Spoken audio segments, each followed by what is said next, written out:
I am Melanie Magpantay and I'm inviting you to watch out for the December 2020 issue of Talakasaysayan, an online journal of history. For more information, please log on www.talakasaysayan.org. If you enter the Manila Cathedral main entrance and you proceed to the left side facing the altar, you will see this listing of the Archbishops of Manila since the time of the Diocese of Manila was established on 1579. It is a complete listing, the 32 Archbishops of Manila. 27 are foreign archbishops and only 5 native or Filipino archbishops were formed. The first Filipino Archbishop of Manila is Monsignor Gabriel M. Reyes, who shepherded the Roman Catholic Archdiocese of Manila from 1949 to 1952. Gabriel M. Reyes was ordained priest on 1915 and he became the second Filipino Bishop of Cebu on October 1932. Upon the elevation of the Diocese of Cebu into an archbishopric on 1934, he also became its first archbishop, and concurrently, he was the first Filipino archbishop of the Philippines. It was possible for a native to be appointed to be an archbishop or a bishop because during this time, the 1917 Pio Benedictine Code of Canon Law was in force. Canons 329 to 362 discusses and specifies the qualifications of a bishop or an archbishop and also the process of the nomination of the bishop or an archbishop. Nowhere in these canons does it specify that there should be a racial requirement, nor the opinion of secular politicians or secular leaders should be taken into consideration. It was the Pope and only the Pope who can decide on who will be the bishop or an archbishop in all of the dioceses and archdioceses of the world. The 1917 Pio Benedictine Code was also enforced during the time of Archbishop Michael O'Doherty. Is the first Irish Archbishop of Manila, the longest-serving Archbishop, and the last foreign Archbishop of Manila who was bedridden by 1949. By September 1949, it became clear that he cannot perform his episcopal functions. So, according to canon law, or according to the 1917 Pio Benedictine Code, if the sitting Archbishop is incapacitated, two things may happen. First, an apostolic administrator sede plena is appointed, or a coadjutor with future succession is appointed. Canon 351 paragraph 2 states that, and I quote, unless otherwise provided otherwise in these letters, a coadjutor who is given to a bishop who is entirely incapacitated has all episcopal rights and duties. Otherwise, he has only those that the bishop commits to him. As I've said earlier, towards the end of September 1949, Archbishop Michael O'Doherty cannot perform his episcopal functions. That is why the Apostolic Delegate of the Philippines, Egidio Banyosi, issued an apostolic decree on September 28, 1949, appointing Gabriel M. Reyes as the coadjutor sede plena of the Metropolitan See of Manila. Anak lalong became the primate of the Philippines.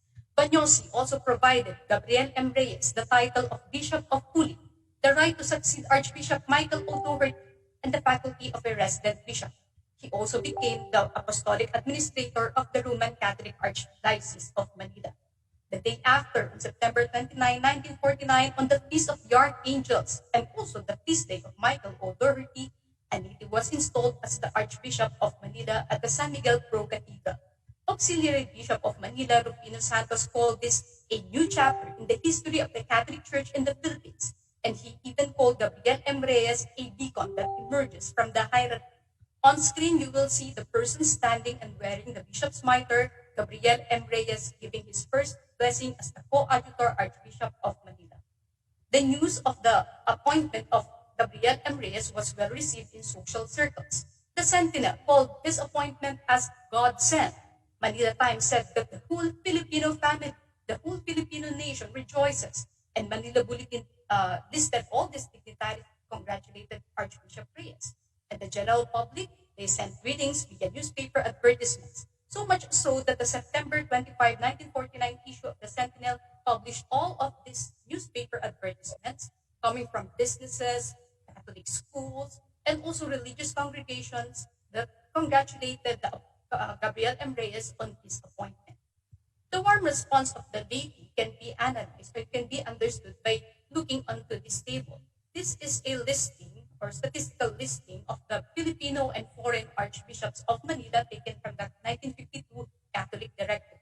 From from this table, we can see that in the ecclesiastical provinces of the Philippines, only the Archdiocese of Cagayan remained with the foreign archbishop by the name of Reverend Monsignor James T.G. Hayes of the Archdiocese of Cagayan.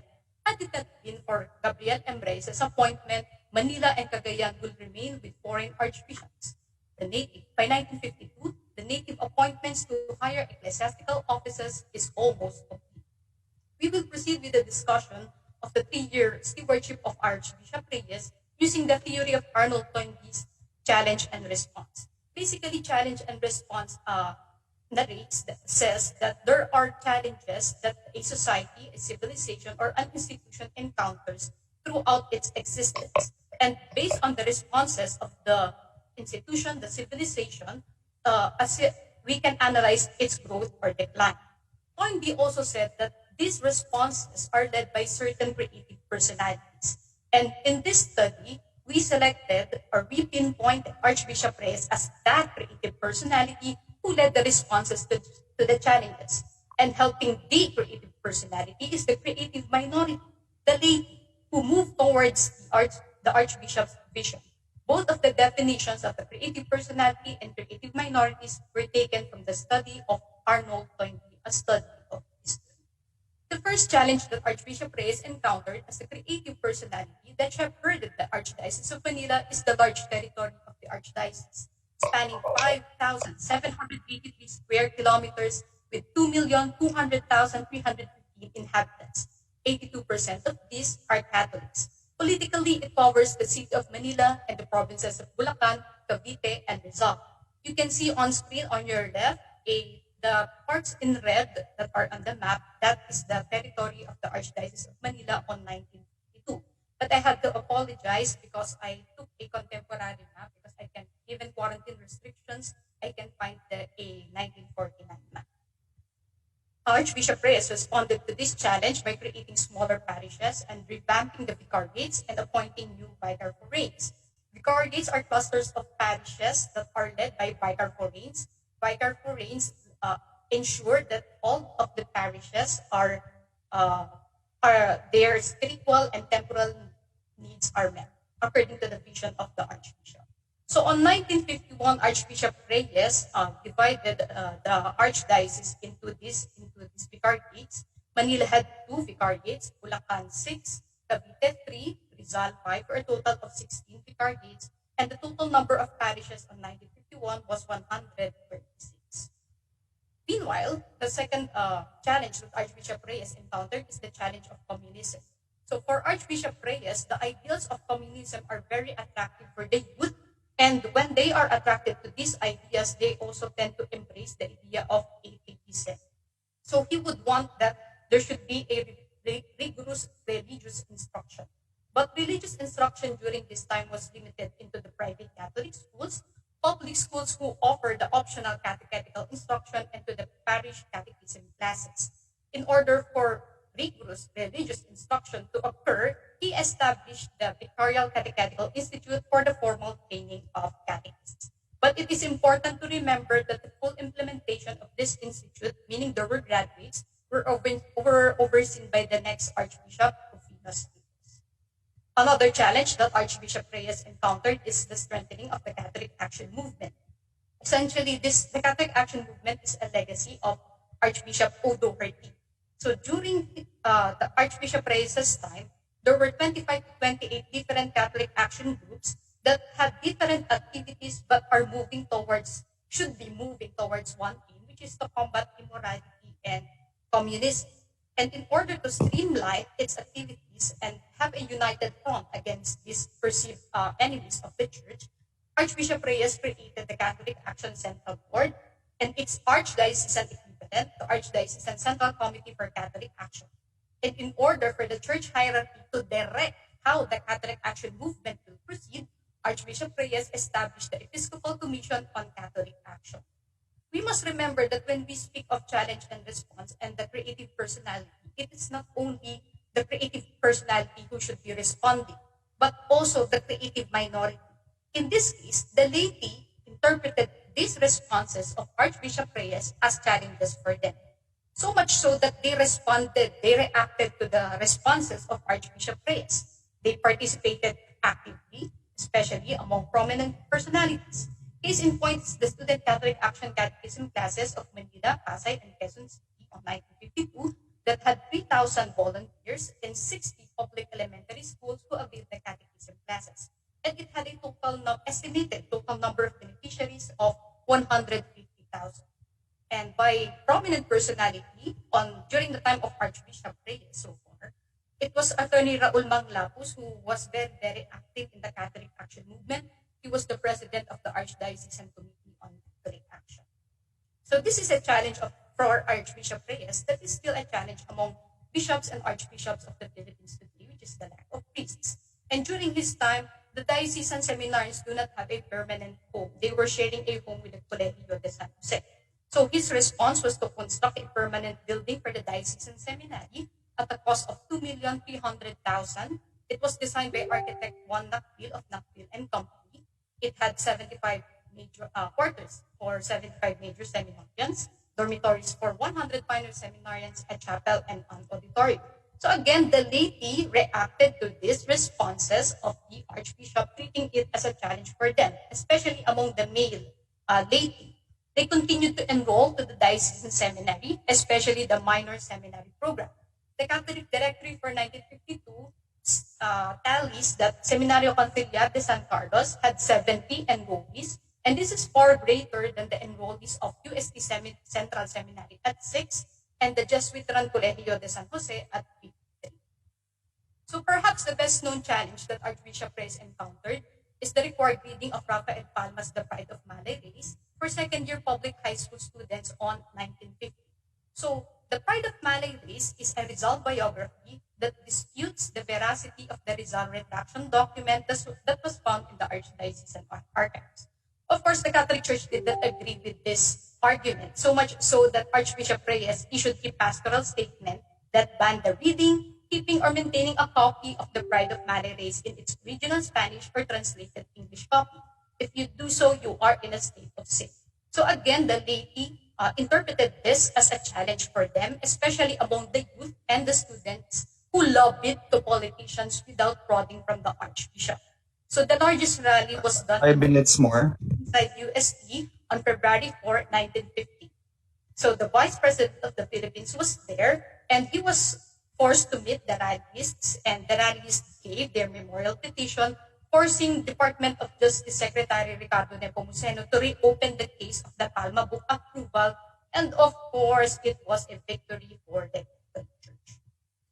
Another challenge that Archbishop Reyes encountered is how he will expand the role of a bishop from being exclusively concerned to spiritual matters to that of shepherding the faithful so that the faithful will fulfill their role for their civic duties. For example, during the 1949 presidential elections, Archbishop Reyes issued the pastoral statement on the sacredness of the ballot. So on the sacredness of the ballot is a 5-point guide for Catholic voters on how they can choose their candidate. And this was published by the Sentinel on November 6, 1949. The full version is on screen. The last paragraph I like to highlight because it was important then, it's still important now. As citizens of a democracy, we are the instruments and channels through which authority flows from the hands of God into the hands of our elected leaders. Unless we are free, intelligent, vigilant instruments and channels, how can we hope to have a great nation, a Christian people, a Catholic bulwark against the imminent threat of communism? I most earnestly recommend to all concerned to so act that this election will in all reality be a truly honest and clean election. Notice that this is an archbishop, of course, he is a very senior archbishop who published the pastoral statement in English. And he published this in English because he was responding to the challenge of communicating his message to the faithful, not only using English, but also using the press, in particular, the Catholic press. He was a supporter of the Sentinel, who became a Catholic, official Catholic organ during his stewardship, and I think until the 1970s when it stopped publication. So again, the laity interpreted this as a challenge for them. So instead of just using the Catholic printing press, the Catholic laity actually expanded evangelization using the radio. In particular, on Saturdays, there is a 30-minute radio program in DZS or DC Santo Tomas. It is described as the voice of Catholic Philippines. So every Saturday from 7 o'clock to 7:30 is the Catholic Press Hour. It's a 30-minute program that covers the news of the week and then gives a Catholic perspective and Catholic commentaries for all of these news. From all Two of this, minutes we left. see that the Catholic faithful of Manila responded to the appointment of a Filipino archbishop in two ways: by cooperating with diocesan activities, and they moved towards upholding the Catholic identity. And they would have continued to do so had it not been for the untimely death of Gabriel M. Reyes on October 10, 1952. He was laid to rest at the San Miguel Pro Cathedral on October 24, 1952. After 3 years of shepherding the Archdiocese of Manila, yes, the world saw that yes, a Filipino can lead an archbishopric. It was a timely appointment, 4 years after the independence of the Philippines, that it signaled the coming to full maturity of the Christian civilization in Asia.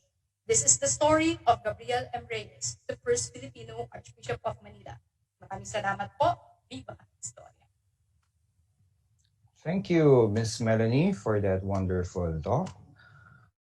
So if you have questions, please post them in the Q&A box or the chat box. Mr. Lumabos, can you open your video so that we can start the Q&A? So there are some questions in the Q&A box now. So I'll just... This is from Sir Victoris and to Melanie.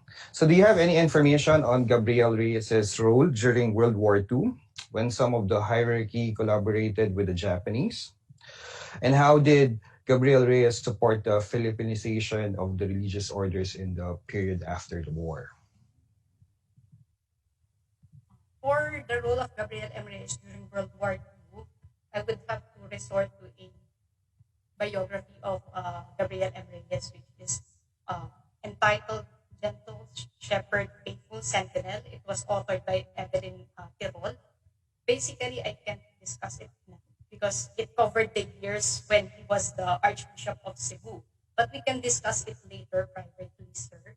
And as for the second question on promoting I think you're pertaining to the Philippinization movement of the Catholic Church.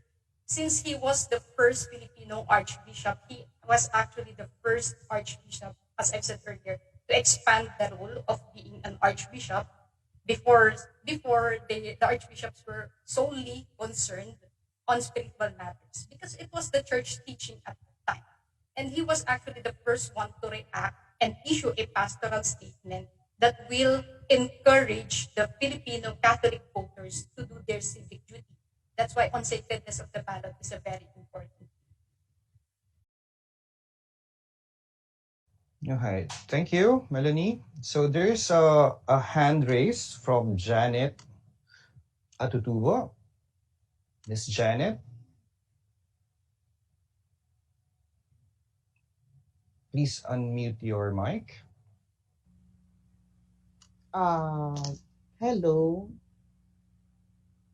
good afternoon. Good afternoon. So please raise your question. What was the role of the Archbishop with regards to the Filipino religious congregations? Because before that, they were not, how do you call it? They were not acknowledged by the Catholic Church. But I think after the war, uh, the Filipino Archbishop were the ones who led in the movement, especially in Rome, in recognizing the role of the Filipino congregation. So, what did the bishop do in relation to that? Thank you. For the role of the Filipino Archbishop, I think we'd have to redirect again to the 1917 Pio Benedictine Code because there is no racial requirement in so far as religious congregations are concerned. But the thing is, when we speak of religious congregations, we should also be examining the internal rules of each of these religious organizations. the bishops does not have a say on how they should run their own organizations because they are completely different entities then and now. But the thing is, as I've said, there are no racial requirements as so far as religious congregations are concerned. But the thing is, the Archbishop of Manila, Gabriel M. Reyes, his stewardship was very, very short to analyze what was his stand during his time.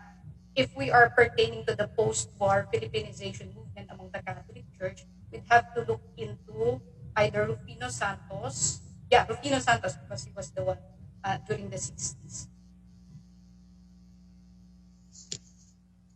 Okay, so thank you. There's another question from Sir Jeric Albelia. So this is a question for Ms. Pantay once again. Magpantay. Upon the death of Archbishop Reyes, was he considered to be elevated as cardinal?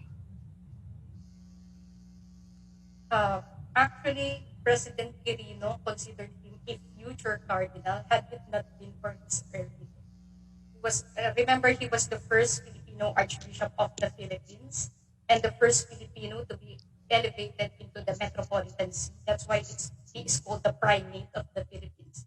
He was the Archbishop of Manila during his first year, and concurrently, he was the Apostolic Administrator of Cebu. So the territory that he was managing at that time was very big. Two archdioceses, the two biggest in the Philippines. He would have been a cardinal had it not been for his failing health. Thank you, Ms. Melanie. So are there any more questions? I'm still waiting for some questions. I have a question for Professor Lumabas. So I'm from Obando, Bulacan as well. So I'm really interested in your study in the Valenzuela devotion to Mary. But what's the relationship between the Obando chapter of Nuestra Señora de Salambao and what's going on in Valenzuela? To be honest, the devotion to Our Lady of Salambao in Ubando, Bulacan is somehow related to the devotion to the Immaculada Concepcion of Pulo, Bulacan. The Franciscans introduced the devotion to the Immaculate Conception, and actually the Nuestra Señora de Salambao is actually a depiction of the Immaculate Conception. And basically, Pulo and Obando share some particular devotional practices like what's happening in San Roque, in Mabulo, and also the Kasilunawan Festival in Kasilunawan fertility dance in Obando, Bulacan. And also the devotion, the attachment of the people of Valenzuela to Ubando, to the Blessed Virgin Mary, is somehow related and somehow attached to each other. Yeah, thanks very much, Mr. Lumabas. Actually, I'm very much interested there because the connection between Obando and Polo Valenzuela is just 1 kilometer away. We're neighbors, basically, right? Yes, actually, it's just a street away from Parayancillo Villa to Ubando. Right. So that's very interesting. And your feast and our feast, our fiesta, yes, is May. And your fiesta as well is. Are there any more questions from the group? I think we still have time for some questions. If you have questions, please do type them in the chat box or the Q&A box.